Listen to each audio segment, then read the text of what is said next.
আচ্ছা, এটা হচ্ছে আমরা আজকে যে এক্সপেরিমেন্টটা করব সেটা হচ্ছে কারশফস কারেন্ট ল। এই কারশফস কারেন্ট লটাতে আমাদের যেটা বলে যে কোনো একটা নোডের মধ্যে যে কারেন্ট এন্ট্রি করতেছে আর নোড থেকে যে কারেন্টগুলো বের হয়ে যাচ্ছে তারা সমান হবে।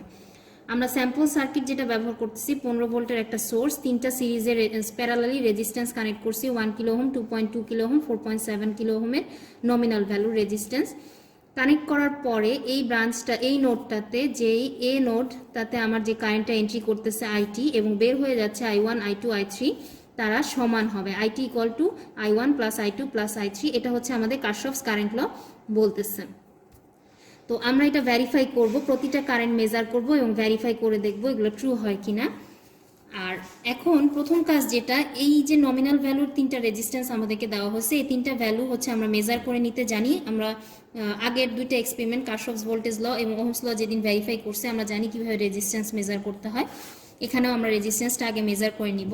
মেজার করার পরে আমরা যে ভ্যালুগুলো পাইছি সেটা 1 কিলো ওহমের জায়গায় আমরা পাইছি 0.989 কিলো ওহম, 2.2 এর জায়গায় আমরা পাইছিলাম 2.139 কিলো ওহম এবং 4.7 কিলো ওহমের রেজিস্ট্যান্সটা অ্যাকুরেটলি আমরা পাইছি 4.7 কিলো ওহম। এবার আমরা ব্রেডবোর্ডে এই তিনটা রেজিস্ট্যান্সকে কানেক্ট করছি আলাদা আলাদা, দুজনেরই পয়েন্ট দুইটা পা, প্রত্যেকেরই দুইটা পা আলাদা আলাদা করে কানেক্টেড আছে। আমরা যদি প্যারালাল সার্কিট বানাতে চাই ওদের একই পাগুলোকে সব শর্ট করে দিতে হবে। এই পাটাকে এটার সাথে শর্ট করে দিতে হবে, এই পাটাকে এটার সাথে শর্ট করে দিতে হবে, আর উপরের পাগুলোকে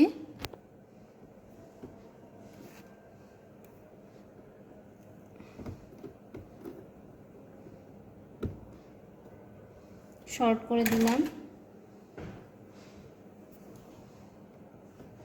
এটা পাকে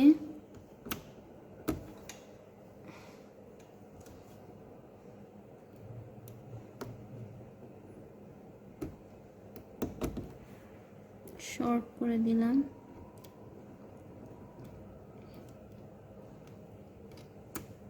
আচ্ছা, এভাবে রেজিস্ট্যান্সগুলো কানেক্টেড হলো। এরপরের স্টেপ হচ্ছে আমরা ইকুইভ্যালেন্ট রেজিস্ট্যান্সটা বের করব। এই প্যারালাল নেটওয়ার্কটার ইকুইভ্যালেন্ট ইকুইভ্যালেন্ট রেজিস্ট্যান্স বের করার ওয়ে হচ্ছে সোর্সটা কিন্তু কানেক্টেড থাকবে না, সোর্সটাকে আমরা ডিসকানেক্ট করে রাখছি, মানে সোর্স এখানে কানেক্টেড নাই, তিনটা রেজিস্ট্যান্স প্যারালালি কানেক্টেড। এবার এ আর বি মাথার মধ্যে আমরা ওহম মিটারটাকে ওহম মোডে নিয়ে আমাদের ইকুইভ্যালেন্ট রেজিস্ট্যান্সটাকে মেজার করব।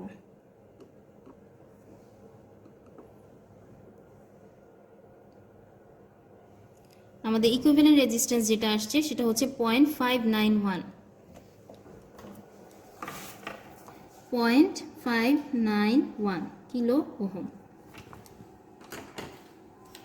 আমরা যদি ক্যালকুলেট করে দেখি আমাদের রেজাল্টটাও তাই আসে। ক্যালকুলেট করে 1/0.989, 1/2.139, 1/4.7, দেন এটাকে যদি আমি ইনভার্স করি আমরা হচ্ছে ইকুইভ্যালেন্ট রেজিস্ট্যান্সটা পেয়ে যাব। সেটা আমাদের ক্যালকুলেট করে আসে 0.59122 কিলো ওহম। তার মানে দুইটা একই আসছে। তার মানে প্যারালাল সার্কিটের ইকুইভ্যালেন্ট ইম্পিডেন্স এই সূত্রটা দিয়ে আমরা বের করতে পারব। আচ্ছা, এখন আমরা যেটা করব সার্কিটটাকে সেটআপ দিয়ে ফেলবো। সোর্সটাকে আমরা কানেক্ট করতেছি, সোর্সের কিন্তু পাওয়ার সাপ্লাই অন করতে হবে, দেন এই পয়েন্টটাকে অন করবে, এই লাল বাল্বটা আমার জ্বলতে হবে। এটাকে 15 ভোল্টে আমরা সেট করে রাখছি। আমরা পজিটিভ থেকে সোর্সের পজিটিভটাকে আমরা আমাদের সার্কিটের এ পয়েন্টে কানেক্ট করব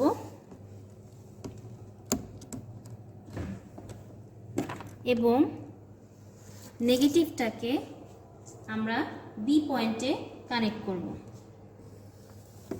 বি পয়েন্টে কানেক্ট করে দিব। সো সার্কিটটা এখন আমাদের কমপ্লিট হয়ে গেল।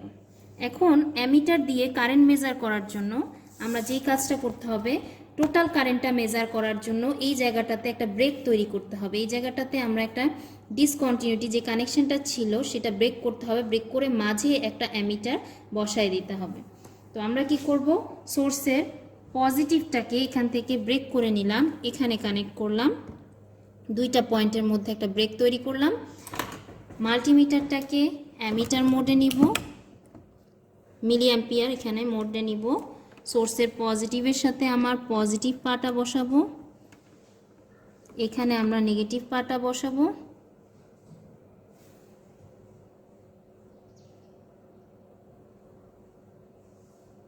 সেভেন এইট 25.78 আমাদের কারেন্ট যেটা আসলো টোটাল সেটা হচ্ছে আই টোটালটা হলো 25.78 মিলি অ্যাম্পিয়ার।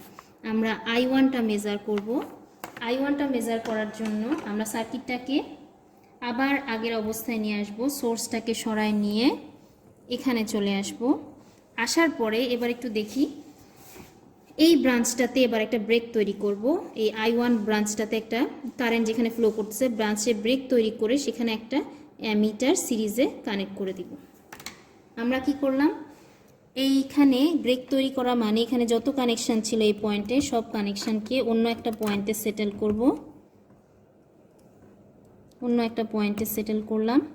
এই দুই পয়েন্টের মাঝে আমরা এবার অ্যামিটারটাকে বসাবো।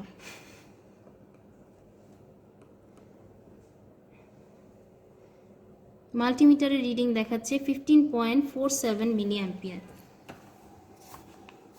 এখানে লিখে রাখি 15.47 মিলি অ্যাম্পিয়ার।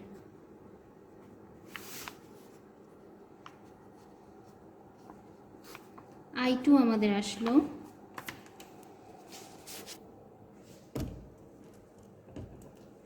এখানে দেখো আমরা আবার ব্রেক তৈরি করলাম। আই টুতে যেসব কানেকশন ছিল সেই কানেকশনগুলোকে আমি খুলে ফেললাম, এখানে পয়েন্টটাকে নিয়ে আসলাম, এখান থেকে খুলে এখানে পয়েন্টটা নিয়ে আসলাম।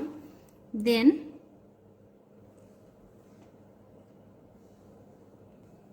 ওকে, আমরা যেটা করব সেটা হচ্ছে এই ব্রেকটা কিন্তু আমি ভুলে গেছি, যেটা কানেক্ট করা হয় নাই কানেক্ট করে দিলাম। আবার ওই যে আগে যে ব্রেকটা করছিলাম সেটা কানেক্ট করে দিলাম এবং আই ওয়ানের ব্রেক আই টুর ব্রেকে এখানে একটা ব্রেক তৈরি করলাম। আই টুর জন্য ব্রেক তৈরি করে এখানে দিলাম 7.0607 মিলি অ্যাম্পিয়ার। এটা হচ্ছে 7.07 মিলি অ্যাম্পিয়ার আমাদের কারেন্টটা আসলো। এবার থার্ড ব্রাঞ্চটার জন্য আমি এই ব্রেকটাকে আবার আগের অবস্থায় নিয়ে আসলাম। দেন এখানে আমরা একটা ব্রেক তৈরি করলাম থার্ড ব্রাঞ্চে, এখানে অ্যামিটারটাকে ধরলাম 3.21 মিলি অ্যাম্পিয়ার। আই থ্রি আমাদের আসলো 3.21 মিলি ampere.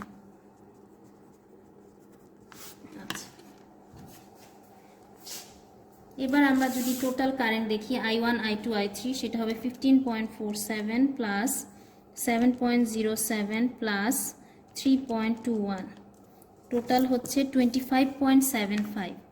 I one plus I two plus I three equal to হচ্ছে আমাদের 25.75 মিলি অ্যাম্পিয়ার।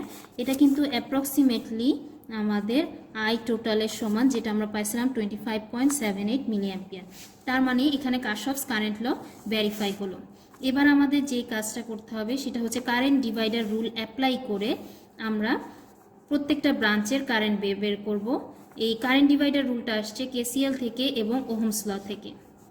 তো কারেন্ট ডিভাইডার রুলটা কি বলে, আই ওয়ান হবে ওই ব্রাঞ্চের রেজিস্ট্যান্সের ইনভার্স আর ইকুইভ্যালেন্টের ইনভার্স ইনটু টোটাল কারেন্ট।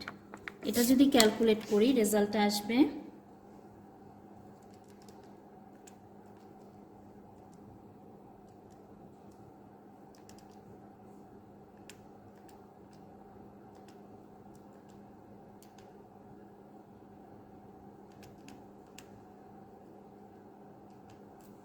15.40 মিলি অ্যাম্পিয়ার, যেটা কিন্তু অ্যাকচুয়ালি আমরা মেজার করে যেটা পাইছি 15.47 এর খুব কাছাকাছি। আই টু যদি একইভাবে আমি মেজার করি তাহলে আমরা পাবো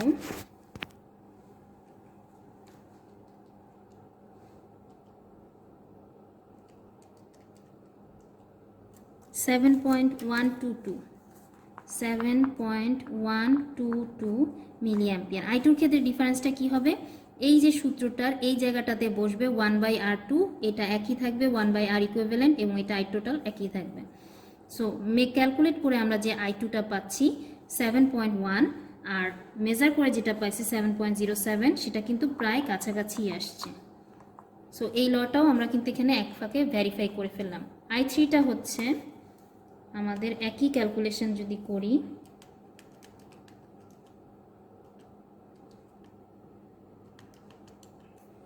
three point two four milliampere, যেটা আমাদের মেজার করে আসছে 3.21 মিলি অ্যাম্পিয়ার। সো এটাও কিন্তু আমরা ভেরিফাই করে নিলাম। এখানে আমরা একটু লিখে রাখবো 15.40, 7.122, আর এটা হচ্ছে 3.24 মিলি অ্যাম্পিয়ার। এটাই হচ্ছে আমাদের আজকের ল্যাবের কাজ।